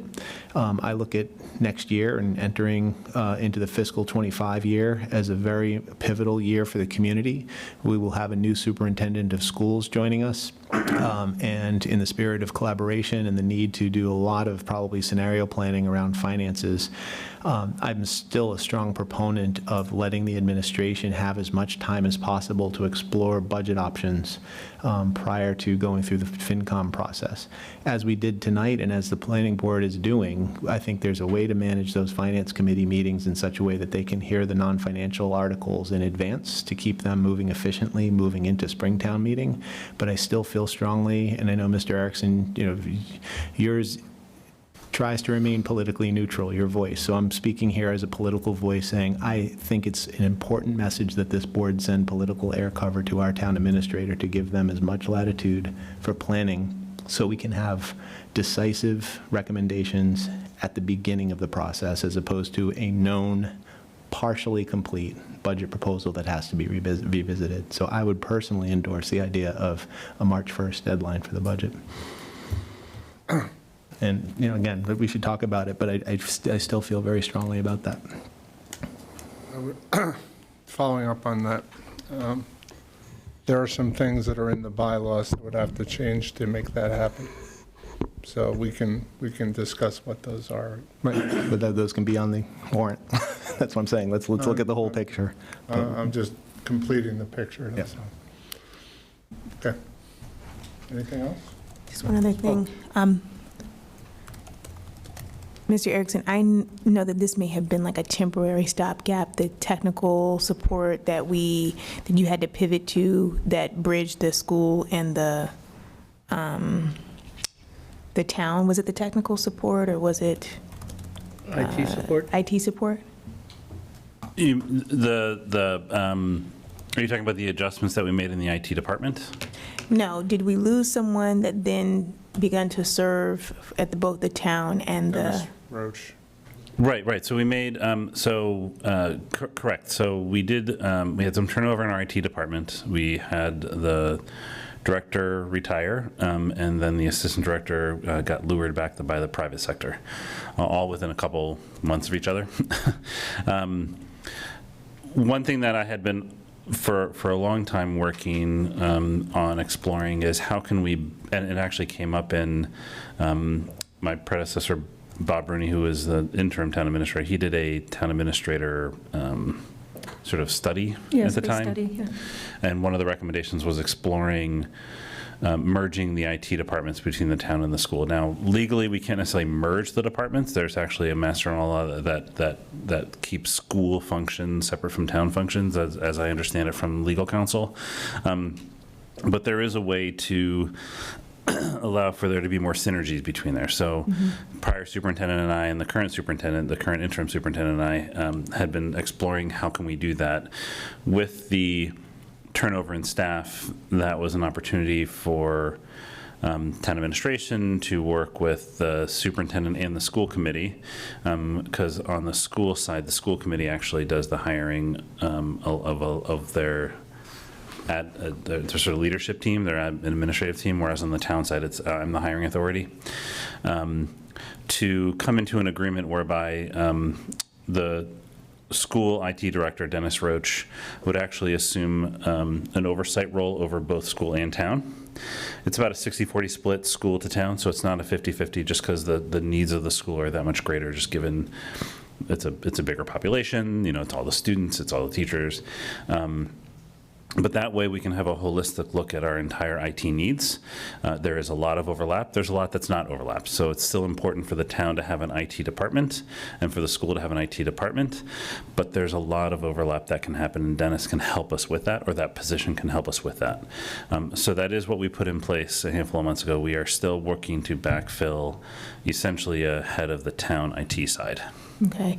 I was thinking about that in the context of like some of what Mr. Joseph was talking about, like regionalizing and bridging, like, you know, I don't know if this would need to be on a town warrant, but looking at the scope of things that possibly could merge resources or allow for flexibility for more of that to happen if necessary and if appropriate. So I don't want to get too deep into that, but just thought I thought it was good when it happened. Thank you. And that if necessary, may need to happen in other places. 100%, yeah. Especially considering the hiring challenges that we're experiencing. And we've had great luck. Dennis is phenomenal. He's great, and he has, I have seen only improvements by putting this in place, which is a testament to his leadership, his team, on both the school and the town side. It allows for there to be a lot more collaboration and interaction between the two sides. There's also a lot of systems that we share, like Munis. That's our primary accounting and HR software that we all use, school and town. Now having the centralized IT function, we have a centralized support for that. And there's other examples as well. But absolutely, those we'll explore. I'm not sure how much additional we can do because we already have a joint facilities department and we have a joint, it's not so much a joint, but it's what we can do for an IT department collaboration. We are looking at ways that we can better improve our financial services like payroll and some of the human services. So and a good example is the town's, when I say town, I mean the general government side. We have an HR department of an HR director, a benefits manager, and support staff. That benefits manager actually handles benefits for the entire town. So every new hire, school or town side, goes through and works with that benefits manager. So we already have some of those synergies as well. Now that's a big job. All payroll goes through our payroll person in our payroll department. All finances have to go through our comptroller. So we do have a lot more that people I don't think they see. Some of that's just mandated by mass general law, and some of that is also just how we do it. At MMA, there was a section talking about new fees that the town's allowed to use, and Mr. Joseph had raised the idea of a select board, forming an ad hoc select board committee to look at, you had a perfect title, I can never remember, Revenue enhancement, Revenue enhancements. a revenue enhancements committee? task force. Whatever. I'm wondering if that's something we should be doing sooner rather than later. Yeah, doesn't need town meeting vote, but it's something we could just do. I was on one a few years ago, so certainly something to consider. Were these related to the governor's bill as well? Yes. Yeah. Some of those we have to wait and see what actually passes through the legislature. Still going through process. I was hoping that we could put something on this upcoming spring town meeting, and then I was reminded, you got to wait until it passes, and that might not happen until the summertime. Okay. So, Yeah, So let's revisit that. conversation for But I think later this summer. Hold up, Chris. Later this summer, and then we can talk about it amongst ourselves and figure out what we might consider. We know more or less what's on the table, Right. right? So we can consider, which of these, meals tax is probably a low-hanging fruit. Hotel. Hotels, right? Also, excise tax is probably, those are probably the big three that have the And property most transfer. equitable. Yeah, that's another one. For homes over $1 million, a property transfer tax. there, Future discussion. well, I was going to say, I just want to say that, it might be worth, even in advance of the governor's bill passing, there may be other opportunities. It might be worth starting to seek volunteers to help us with the Revenue Enhancement Task Force so that it's actually ready to go when the bill passes. Just a thought. I will say, I mean, yeah, I don't disagree. I think there is a timing question too, because it'll come back into when you're thinking about long-term budgeting and potential override. I think there's a timing that the use and the value of the task force, just to give some historical perspective. So the two task forces were formed after the 2008 override, were Revenue Enhancement Task Force and an Operating Expense Control Task Force. And the theory at the time, I was appointed to the Revenue Enhancement. That's what was sort of the gravitational pull for me into local politics after the override. But one of the recommendations was to create a standing economic development committee, right? So now we have a byproduct of that recommendation was have something focused on economic development. The value of it at the time was to demonstrate to the voters that once we raised our taxes voluntarily through that override, that the select board was taking a keen look at both sides of the P&L with outside perspective from the community to support that. And I think the timing too, just in terms of thinking about budgets for future years, I do tend to agree if the legislation isn't passed yet, it's going to be a lot of speculation. So I think in terms of getting people into the task force, you might want to wait a little bit. But I think it's a great idea to reconvene. And again, not to challenge the administration, but actually provide public input in a concerted way that supports what they're doing. And I think Bob Rooney's example of bringing a cross-functional team together to look at some big issues is a great internal example of how that's valuable. Yeah, the other thing we might put on that committee, if they're looking at revenues, is also maybe looking at the same time, since taxes are revenues, ways to help, other additional ways that we can help the elderly stay in their homes, for example, or veterans stay in their homes, because that could be, that's a revenue offset, but it could be something that, should be looked at the same time. One of the MMA things I went to suggested that there are some additional ways that we could implement improvements for our elderly and people who need help to stay in their homes, so. Yeah, no, I agree with that. I think along those lines, and you mentioned the property transfer tax option, and can't remember, I think we did discuss this briefly at MMA, the concept though, I would very much like to see, especially since the legislation isn't fully baked, maybe we as a board consider a letter to the delegation putting some condition on that transfer tax, that if a developer develops a property and then flips it to if a non-occupant develops this property, maybe we can command a higher return or higher tax to help offset the fact that as a community, sometimes we get stuck with private development, on unaccepted roads, for example. People move in to this brand new house, but it has no water infrastructure, no road infrastructure, and then the town basically is being asked to make those improvements or betterments. And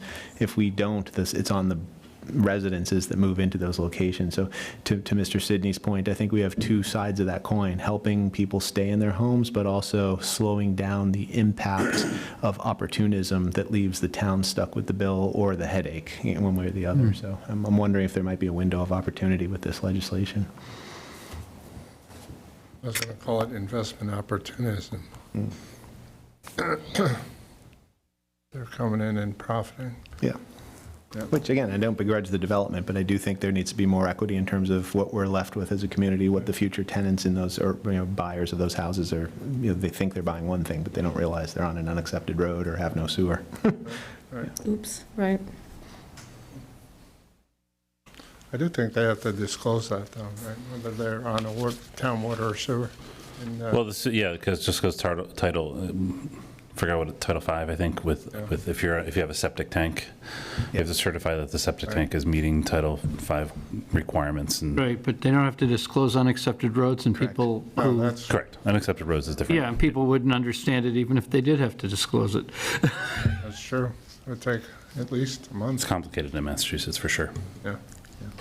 Okay. I have one question with regard to revenue enhancement. Do you think the town would be interested in imposing or be in favor of imposing a short-term rental tax for Natick properties that are listed on Zillow, and then taking that money and putting it in the Affordable Housing Trust? Some towns have done that to help them, especially down the Cape. Right now on Zillow, we've got 5 or 6 properties. One of them's in South Natick, and it's $500 a night. Is it Zillow or Airbnb? I'm sorry, Airbnb. I said Zillow, but Airbnb. Okay. And that was something I looked at. I was very surprised. There's a house in Lake Kitchewett, there's a house in South Natick. More than you think, yeah. Because that prices out available housing for people to be able to purchase. I really like that. Sounds like housing's going to be a priority for the select board in 2025. Yeah, It's a good, these are good, really good things to pursue.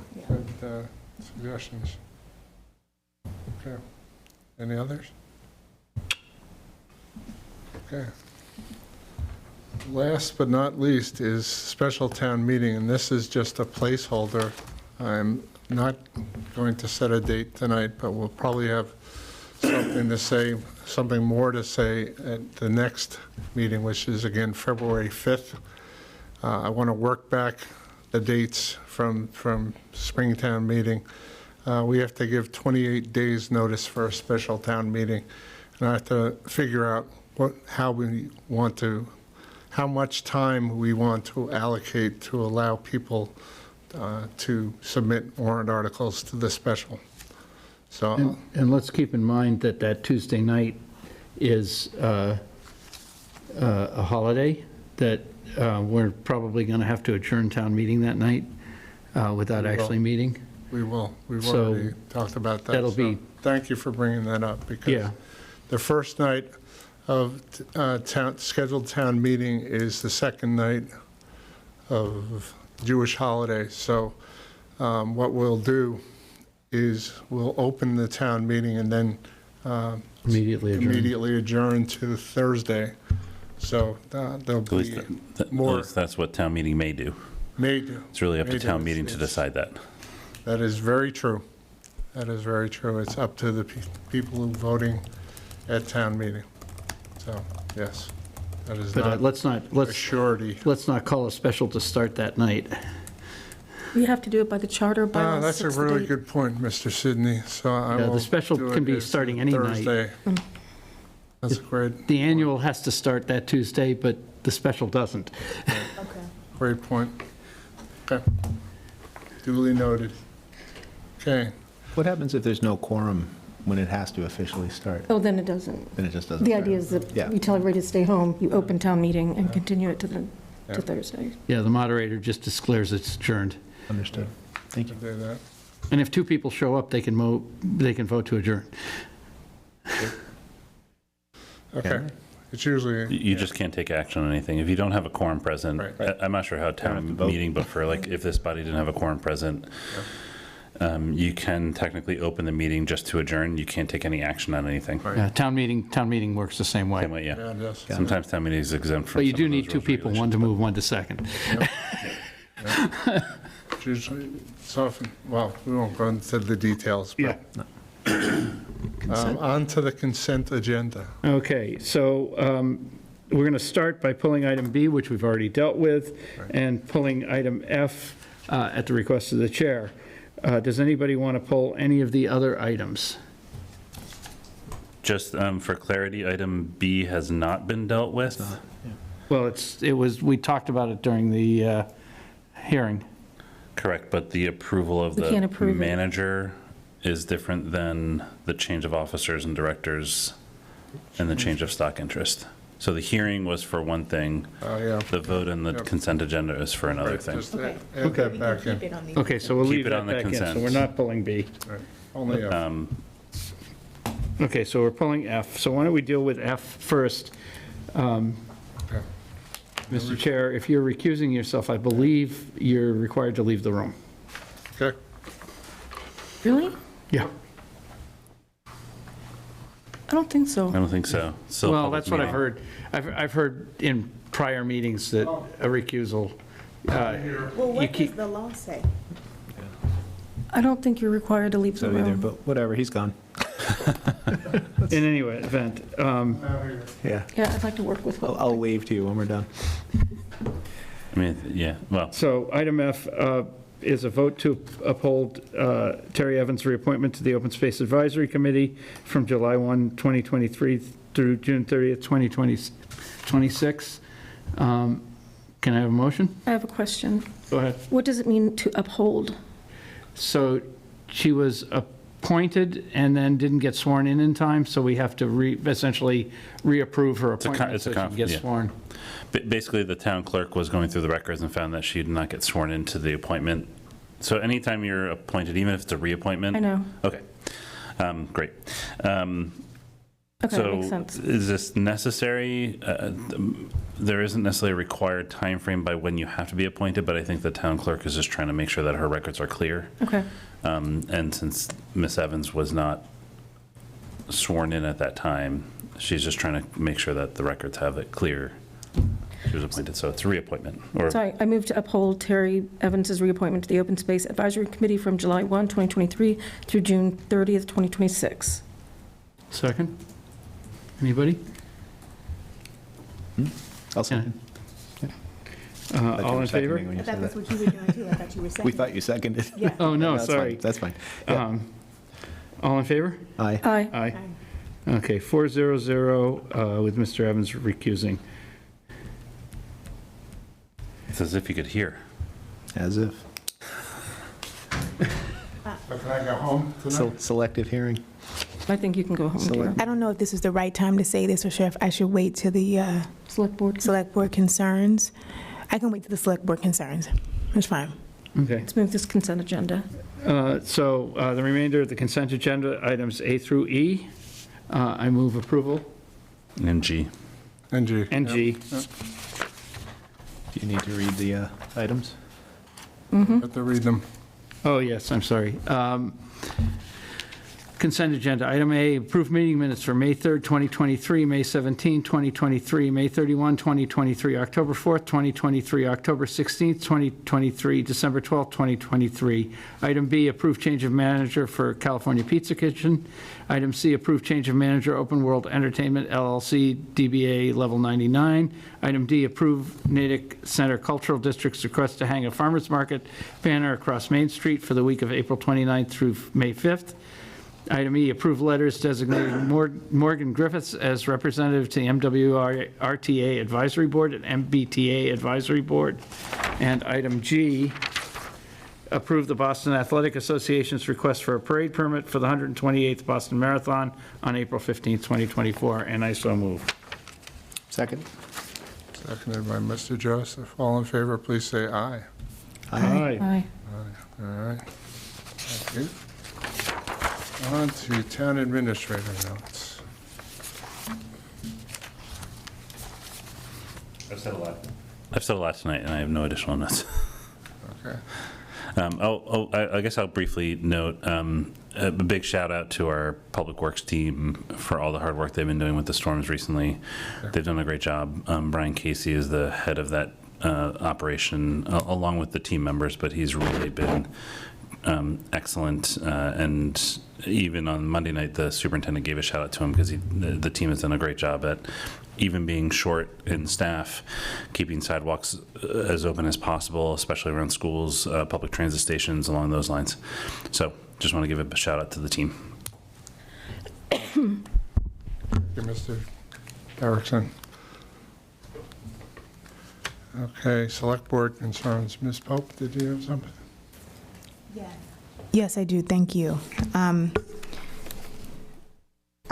I do not claim to know all the rules and the laws, but I do want us to kind of like in the norms, I just want us to be careful about saying that we heard something or we got something from some other place that may not be germane to what we're doing here. As for instance, like what just happened with you walking outside, if that's not a part of like what we have to do with the law, I'd like for us to try to stick to what it is that we're supposed to be doing versus what somebody else said or, you know, whatever. I think we need to check that out for ourselves in this body. Thank you. To that end, I think we need to become more familiar with Robert's Rules of Order, because that's supposed to be the body that governs procedure, parliamentary procedure, and I've forgotten. I mean, the last time I used that was in college, student government. Well, we did order copies. You'd order the books. But it is like a bazillion pages. So there is a Robert's Rules for Dummies, I'll call it, but it's basically a Robert's Rules summary. I think they call that Bob's Rules. Short Well, version. Bob's rules. I will say, I was on the Finance Committee, and we were advised at the time, and I don't remember if it was counsel of the TA at the time, that if somebody needed to recuse themselves, they had to leave the room so that they didn't influence the debate. Well, the Finance Committee does a lot of things that we don't do, so we should look that up. Yep, we'll figure that out. Points made, though. I think we need to Well, we need to understand the rules. understand the rules better. Okay. I mentioned this in a previous meeting, and I know it shouldn't be a policy because then we start talking about enforcement, but I would like to, for this board to adopt as part of its norms, that we do not speak to a party member that has an issue before this board where we need to make a decision. So I'm not just liquor licenses, but water abatements, tree appeals, dangerous dog hearings, whenever anybody needs to bring something before us and we have to sit as a judge, it's really not good form for us to be having ex parte communications with somebody. It's just not normally done. We do it all the time, and we want to be helpful, and I get that. But I think that in the last alcohol hearing, it was something that really bothered me, that we were being lobbied before the hearing, and not by the applicant. The applicant was not the person who was doing the lobbying. In follow-up on that, I spoke to that applicant, and he has a very exciting business proposal that he's going to be bringing back at the end of February. Super prepared. I was really, really impressed. I spent about an hour with him, and I think he'll have something interesting to bring back to us. Cool. Oh, at least I'm looking forward to hearing it. I'm sorry, what was that last bit? I'm just looking forward to hearing his proposal. It's a very compelling, he wants to do a gourmet grocery store with meats from a butcher that he's known for 10 years in Hopkinton, some foods, lots of small gourmet things, and just beer and wine that is not in Dion's. So he's been going over to Dion's and walking the aisles, and he put a lot of initiative to it. I was really impressed with just the hour we spent, so I thought that was... Look forward to hearing that. And yeah, I was just going to give a shout out to Ms. Coughlin, because she does reach out to that, and you've done this at least twice. And Well, I want to see businesses been come. receptive to helping businesses here. I know Paul does a lot of that also, but it's valuable. I mean, we want to be a welcoming community for business, so it takes effort to do that. It does. It takes effort, it takes time, but, you know, I give him kudos after he said the meeting was so intense. He's been to the meetings for his parents' store in Holliston. And he said it was nothing like that. And I'm like, yeah. We're that way. Well, that was a little intense, but I was angered about the phone calls. And Well, if I may, I mean, I think it's important, what I'm hearing is select board norms, you know, and you'll have a new iteration of the board coming in, so focus on that early is a suggestion. With the danger, though, in making those decisions, I think it's more of how do you navigate those conversations versus making an absolute, because you just gave an example of having a conversation of someone bringing something before the board. So technically, you'd be in violation, I think, of what you just suggested. no, it's not before the board. He said, I want to talk to you about ideas. Right. Well, and when it comes before the board, the advice he asked me for, I said, I'm talking to you as somebody who's been in the industry. Right. I can't talk to you about the select board, what the select board wants, how they're going to vote. I said, you know, when you put this thing together and you bring it before the board, I'm going to vote on the merits of what you bring in here. Understood. But that's what I'm talking about. It's like in terms Yeah, of you have to policy make and the norms, distinction. being clear about how we communicate to people, I think, is the bigger issue, because I think it's making it an absolute, that's open to interpretation. Yeah. And just in general, I think it's really important. I've loved every year I've been serving on this board, every iteration of it. I think we have great people doing great work and really putting their hearts in the community and doing what we do.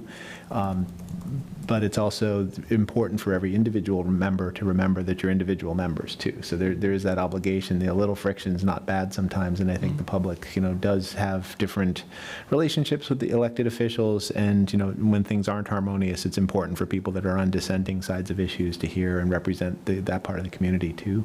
So, and I'm not telling, I feel like I'm pontificating, so I'll just shut up. But just in general, I think it's more important to have the guardrails in place to protect the institution of the select board from open meeting violations or undue influence or things like that.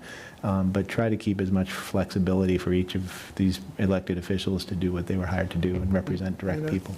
And That's why I didn't say think, policy. I get it. What, to Catherine's point, it just, when you do the reaching out, as she did, to report it back to the board and to help us understand what you've done, so that when these people come before us, there's not going to be an opportunity to say, well, I met with so-and-so and he said this. Just, we don't want to give them that avenue. Without risking OML violation. Right, and that's, But I'm saying when you report back to the board, you risk OML, so it's a fine line. no, I mean in a public forum when it comes up. I'm not saying. I see. Yep. Yeah, I didn't Yep. elaborate enough on that. Yeah, we just got to be careful. Yep. No, we're all trying to do the right thing. I agree. Yeah, we are. We wouldn't be here otherwise. It's not for the,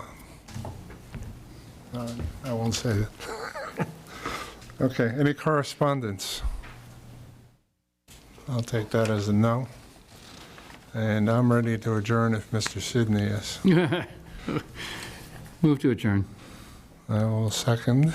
Second. All in favor, I'll leave that to Kristen. And all in favor, please say aye. Aye. Aye. Aye. Thanks, everybody. This was a really good job tonight.